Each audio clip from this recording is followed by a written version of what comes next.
Olá, muito bom dia. Seja bem-vindo ao programa Dialogando, aqui nos estúdios da TV Diário de Campos. É um prazer imenso receber você. Hoje nós temos um tema muito intrigante, muito interessante para discutirmos. Doenças psicossomáticas, elas existem? O que seria isso? Para tanto, nós estamos aqui com o doutor Josélio Souza, professor, diretor e coordenador do curso de pós-graduação em psicossomática da Faculdade Redentor, e tenho certeza que será uma conversa muito interessante nesta manhã aqui. Doutor Josélio, muito bom dia, é um prazer imenso recebê-lo aqui em nossos estúdios da TV Diário de Campos. Seja muito bem-vindo entre nós e vamos começar logo, porque o telespectador deve querer saber o que se trata, o que são doenças psicossomáticas. Bom dia, pastor Josélio. Bom dia, pastor Alonso. É um prazer muito grande para mim estar aqui, revê-lo, né? Tantos anos, tantas experiências agradáveis, já tivemos a oportunidade de ter. E quero parabenizá-lo pelo seu programa. Dialogando é o programa que faltava na televisão brasileira. Muito obrigado. E dialogar com você é um privilégio muito grande. Bom dia, estou à sua disposição. Pois é, então vamos logo para que o telespectador possa saber e possa se inteirar do assunto o que são doenças psicossomáticas. Eu começaria tentando explicar o que vem a ser psicossomática. É uma palavra muito interessante e uma palavra que gera muitos equívocos, muitos. Então vamos começar pensando o que vem a ser a palavra psicossomática. Você pode perceber que é uma palavra de origem grega. São dois termos gregos, psique, psicopsique, alma. Mente, eu diria até também, mas principalmente alma. Alma no sentido psicológico, não é rigorosamente no sentido espiritual, mas não exclui. O espiritual está aí presente também, porque o homem é holístico, o ser humano é holístico. A divisão que a gente costuma fazer é muito mais didática. É para efeito de estudos. Psique, alma, mente, soma, corpo. Engraçado que a palavra psicossomática no passado tinha um hífen, um traço que separava psique e soma. Hoje não se concebe mais isso. Psicossomática, uma palavra só, apontando para a integração mente-corpo. Portanto, psicossomática possibilita uma reflexão sobre essa interação, sobre essa simbiose mente-corpo. Segundo lugar, a psicossomática é hoje uma disciplina científica. Durante muito tempo, a psicossomática vinha acrescida da palavra medicina. Falava assim em medicina psicossomática. E muitos concebiam a medicina psicossomática como uma parte da medicina, que atentava para essa reflexão mente e corpo. Hoje, psicossomática só, sem o termo medicina, para evitar essa preocupação rigorosa, eu diria, biomédica. É preciso que o homem, o ser humano, seja olhado de forma holística. Então, a psicossomática atenta para o conceito de saúde da Organização Mundial de Saúde. Qual é? Saúde é um bem-estar biológico, psicológico e social. Biopsicossocial. Diríamos, saúde é um bem-estar holístico, global. Consequentemente, a doença, não obstante tantos conceitos que existem interessantes, e importante sobre a doença, eu diria que a doença é o contrário de saúde nesse sentido. Um desequilíbrio biopsicossocial. Um desses pilares sendo quebrado, a saúde está comprometida. O aspecto social comprometido, saúde comprometida. O biológico, saúde comprometida. Desintegra qualquer um desses pilares quebrados, desintegra o ser humano.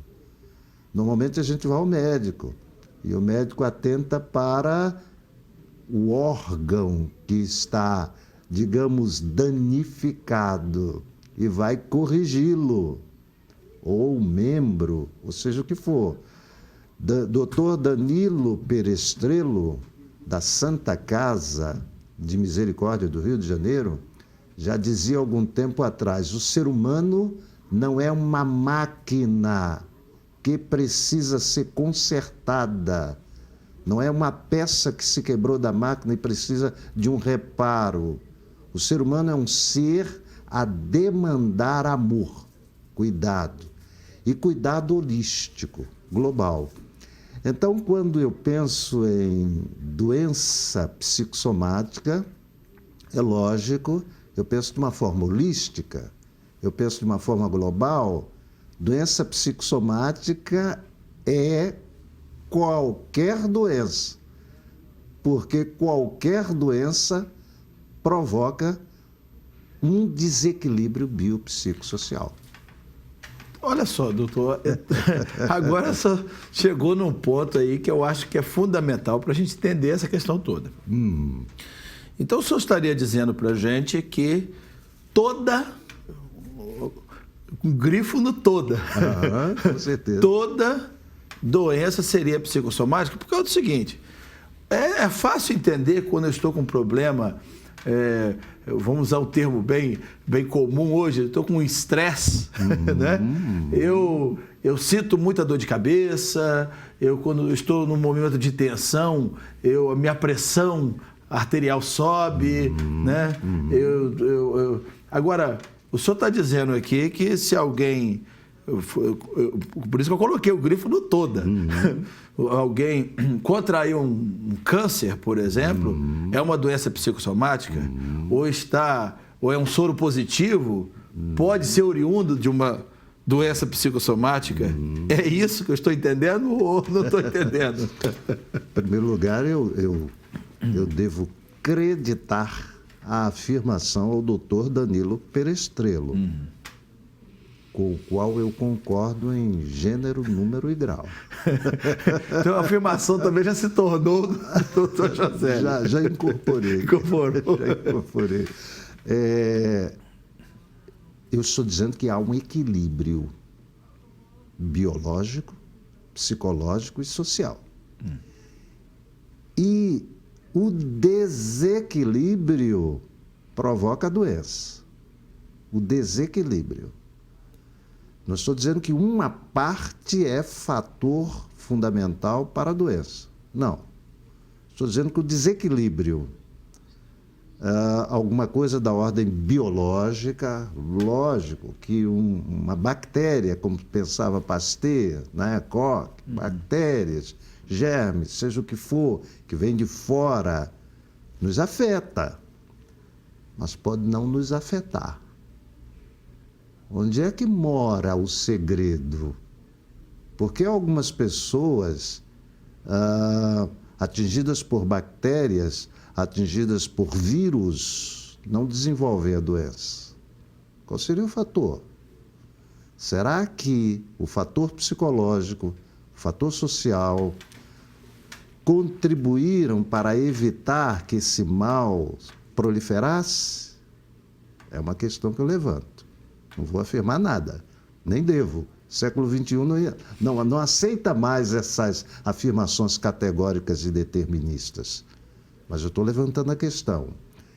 Será que uma vida, uma história de vida mal trabalhada contribuiria para o meu mal-estar?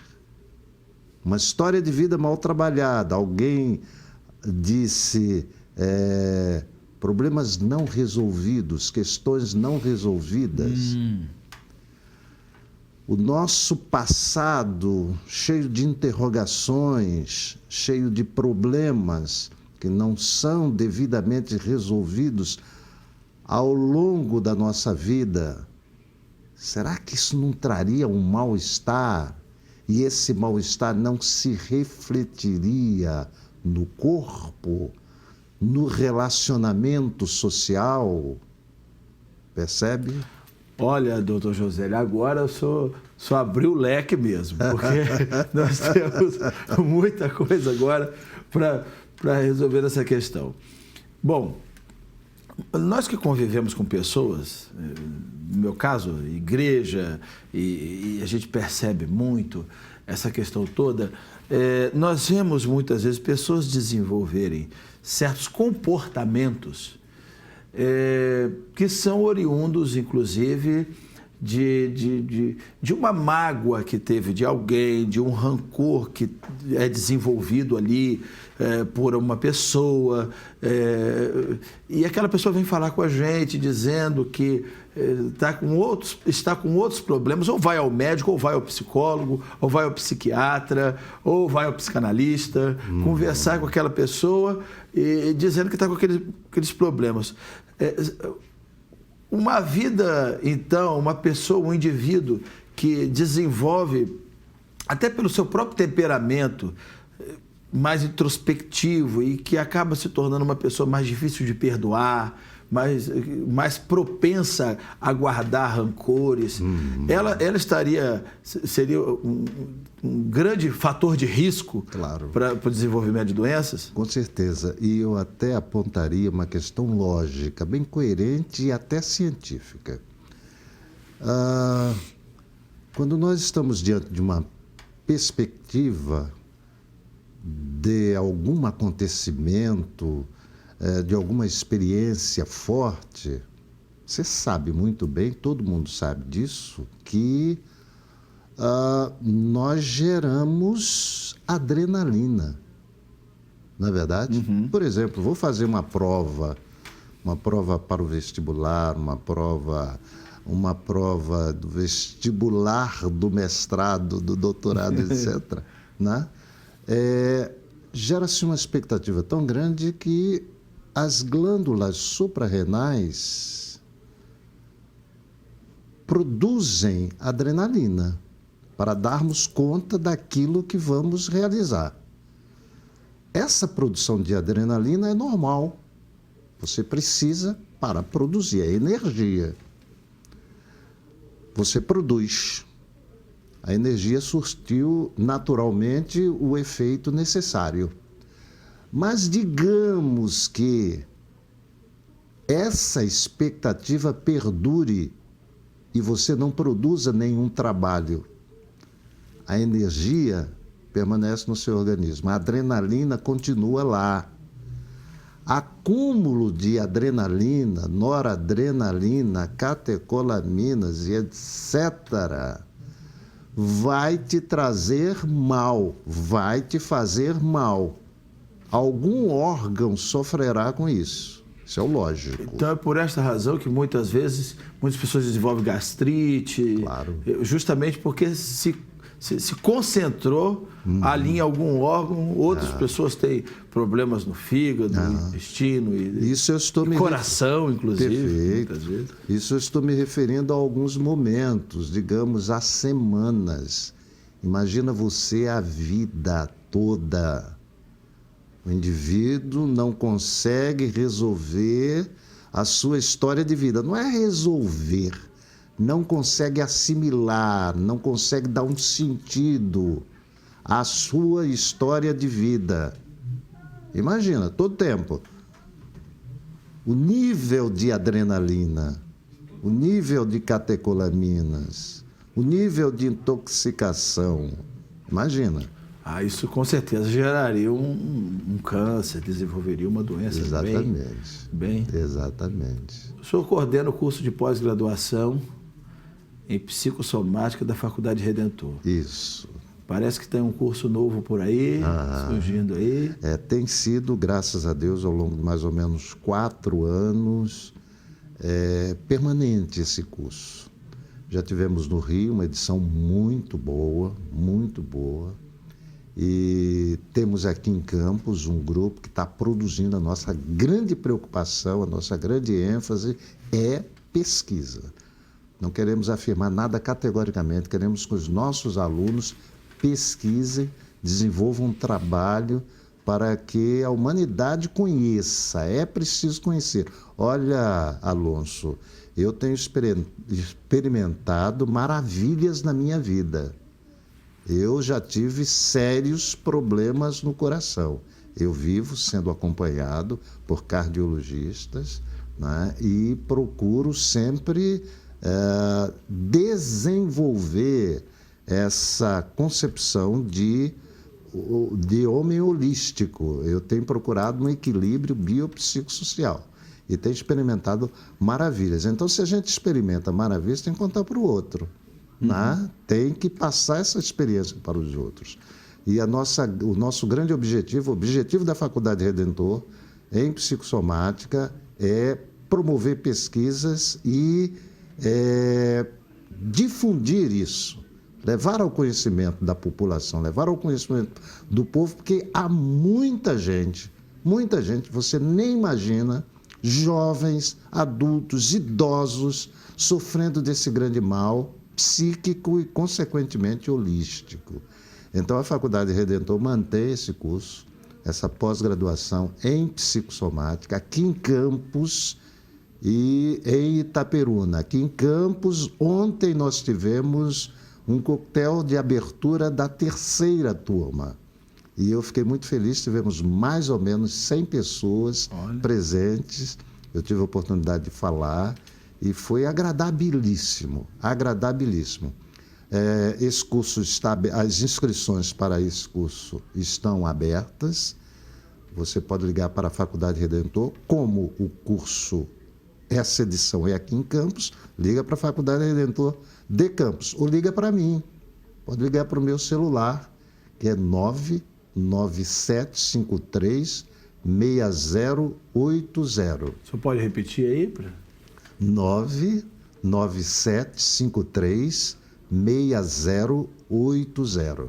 Esse curso é muito importante, principalmente não só para a população em geral, mas um grupo de pessoas especial, né? Todos aqueles que trabalham com liderança.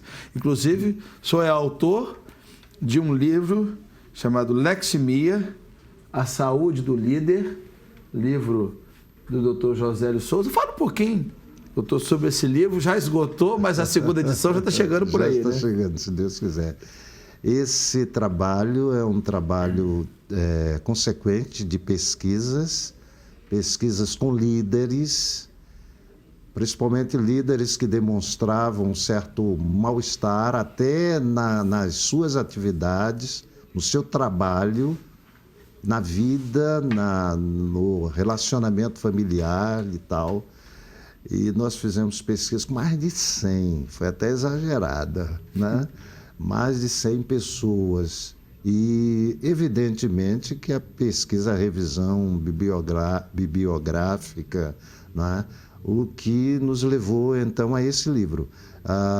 Partimos de um tema muito interessante, que era a alexithymia. Peirce Finels, um grande pensador, trabalhou a questão da alexithymia. A palavra alexithymia é uma palavra de origem grega. O prefixo a aponta para a ausência, lex, palavra, thumos, emoção.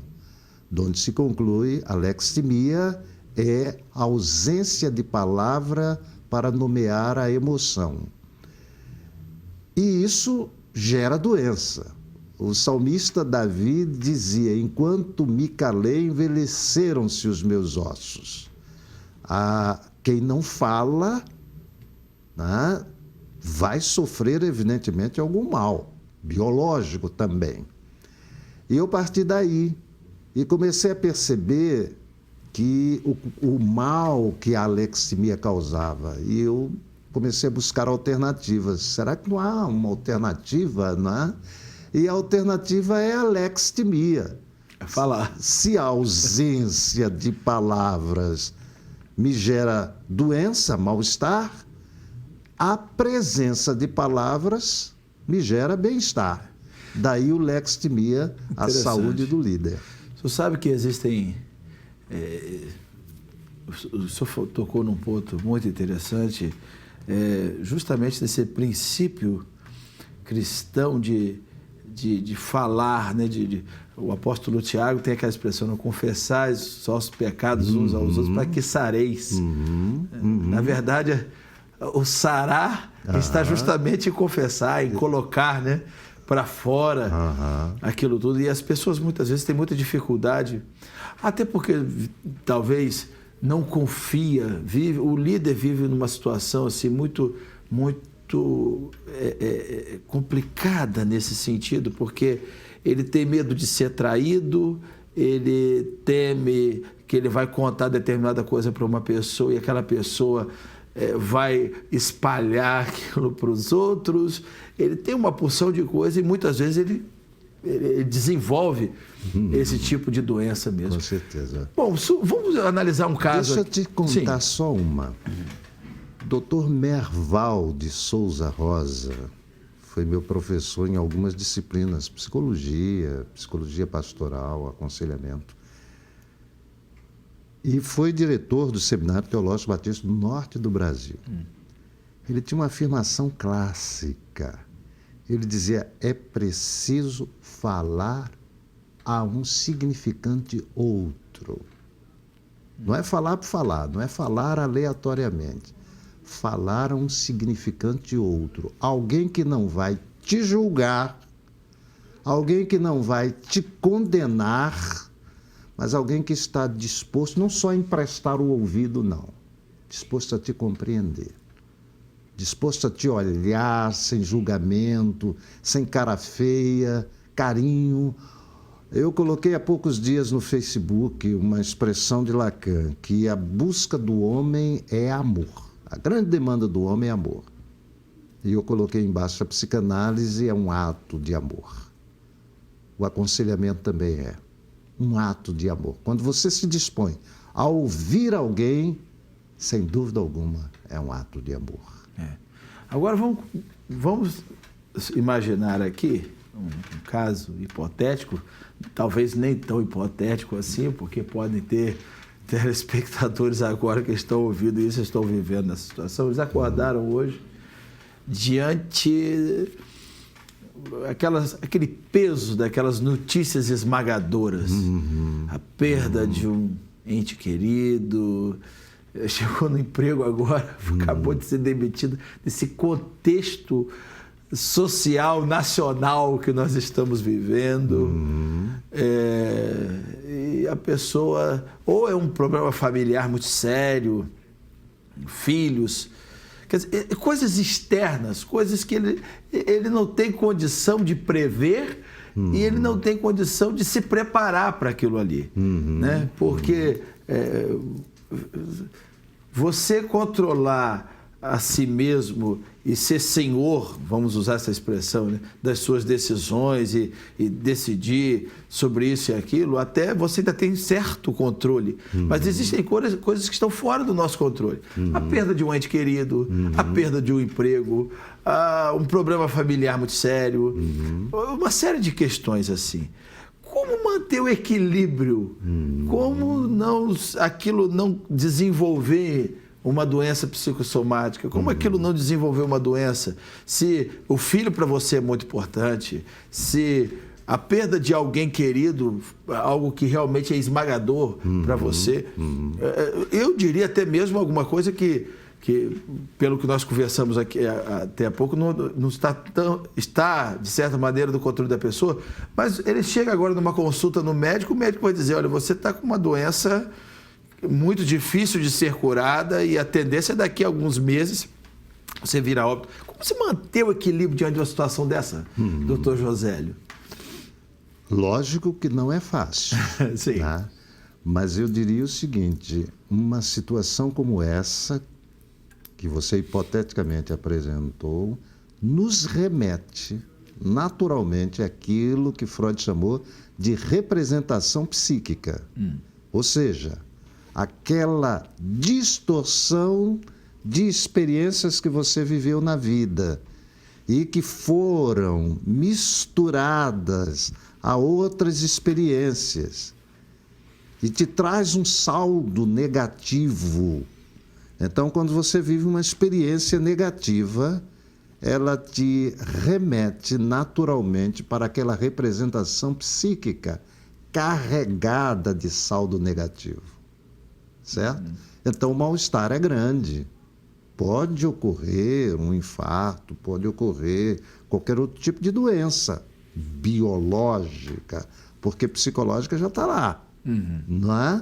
Agora, como manter o equilíbrio? Eu preciso limpar esse inconsciente, eu preciso atualizar aquelas experiências antigas, eu preciso revê-las, eu preciso ressignificá-las, dar um novo sentido àquelas experiências negativas.